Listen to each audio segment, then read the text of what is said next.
स्वास्थ्य सह वास्तु दोष दूर करे तेजपत्र। जानन्तु तेजपत्रर कौन रही उपकारिता। घरे तेजपत्र जालिले मिले एही सबु लाभ।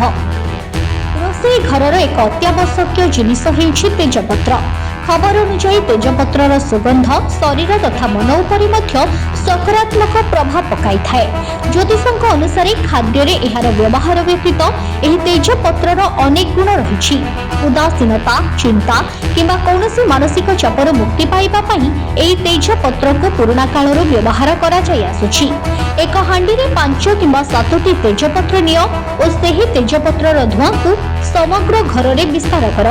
केवल जीवाणु नुहंती कोठरी रे थिबा नकारात्मक शक्ति मध्य तेजपत्रर धुआरू बाहर करा जाय परिबो।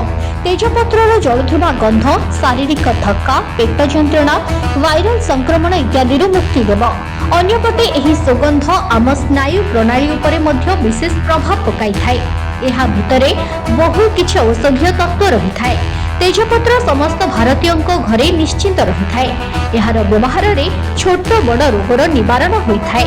तेजपत्र को मसला रूप में व्यवहार करा जाय थाए। एहा छड़ा एहार व्यवहार आयुर्वेदिक औषध रूप में मध्य करा जाय थाए। खाद्य रे तेजपत्र पकाइले खाद्यर सुगंध बढ़ी थाए।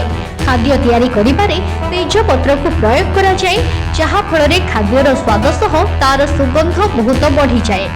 ब्यूरो रिपोर्ट, खबर टुडे।